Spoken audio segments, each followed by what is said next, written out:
देवभूमि के शांत इलाके विकासनगर में सरेआम तलवारें लहराई गईं। घर के भीतर अपनों ने अपनों पर लाठियां भांजी और कुर्सियां तोड़ दीं। ढकरानी गांव के एक घर में हुआ ये खूनी संघर्ष अब सोशल मीडिया पर आग की तरह फैल रहा है। क्या कानून का डर खत्म हो चुका है, या फिर आपसी रंजिश इस कदर हावी हो गई कि एक दूसरे का खून बहाने पर आमादा हो गए लोग। और आज हम बात कर रहे हैं विकासनगर के उस वायरल वीडियो की जिसने पुलिस प्रशासन की नींद उड़ा दी है। ये तस्वीरें विकासनगर के ढकरानी गांव की हैं। एक साधारण सा दिखने वाला घर पल भर में युद्ध के मैदान में तब्दील हो गया। बताया जा रहा है कि विवाद की शुरुआत मामूली कहासुनी से हुई थी, लेकिन देखते ही देखते बात इतनी बढ़ गई कि घर में रखी कुर्सियां हथियार बन गईं। वीडियो में साफ दिख रहा है कि कैसे दो पक्ष एक दूसरे पर ताबड़तोड़ हमला कर रहे हैं। लाठी डंडों की गूंज और टूटती कुर्सियों की आवाज़ के बीच घर में सिर्फ चीख पुकार सुनाई दे रही है। हैरानी की बात यह है कि इस हिंसक झड़प में महिलाओं को भी निशाना बनाया गया, उन्हें धकेला गया और उन पर भी वार किए गए। लेकिन हिंसा की पराकाष्ठा तब देखने को मिली जब भीड़ के बीच से एक युवक हाथ में चमचमाती हुई नंगी तलवार लेकर निकला। बेखौफ होकर हवा में तलवार लहराते इस युवक की तस्वीरों ने इलाके में दहशत फैला दी है। ये सिर्फ एक विवाद नहीं, बल्कि कानून की धज्जियां उड़ाने वाली तस्वीर है। घर के अंदर शुरू हुआ ये जानलेवा युद्ध यहीं नहीं रुका। गुस्से से आग बबूला लोग घर से निकलकर सड़क पर आ गए। राह चलते लोगों के बीच बीच बचाव करने की हिम्मत किसी की नहीं हुई, क्योंकि दोनों पक्ष एक दूसरे की जान लेने पर उतारू थे। गांव की गलियों में अफरा तफरी मच गई और लोग अपनी जान बचाने के लिए इधर उधर भागने लगे।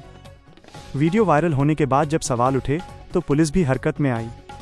पुलिस के मुताबिक ये पूरा मामला एक पारिवारिक रंजिश से जुड़ा हुआ है। आपसी जमीन या किसी पुरानी बात को लेकर दो रिश्तेदारों के बीच ही ये ठन गई थी।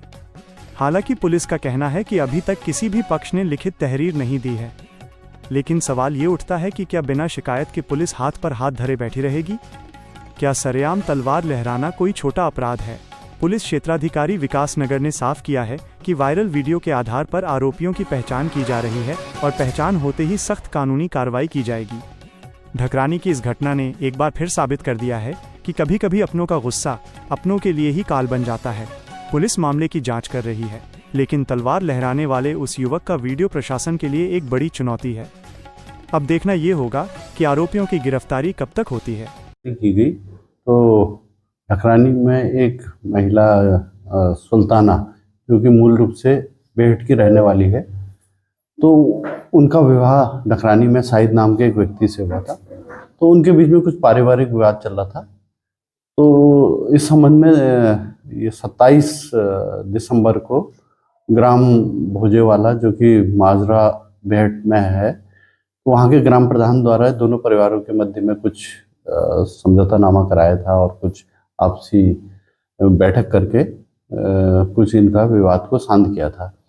इसके बाद पुनः जब ये महिला यहाँ आ गई तो दिनांक 7 तारीख को कुछ इसके मायके से कुछ इसके परिजन आए थे और इनका किसी मामले को लेकर विवाद हो गया। इस संबंध में अभी थाने पर कोई तहरीर प्राप्त नहीं हुई है। यदि कोई शिकायत प्राप्त होती है, तहरीर आती है, तो हमारे द्वारा विधि अनुरूप कार्रवाई की जाएगी। इस संबंध में थाने द्वारा पक्ष को बुलाया गया है, दोनों ही पक्षों को। तो जैसी तहरीर आती है तो उसके अनुसार कार्रवाई की जाएगी।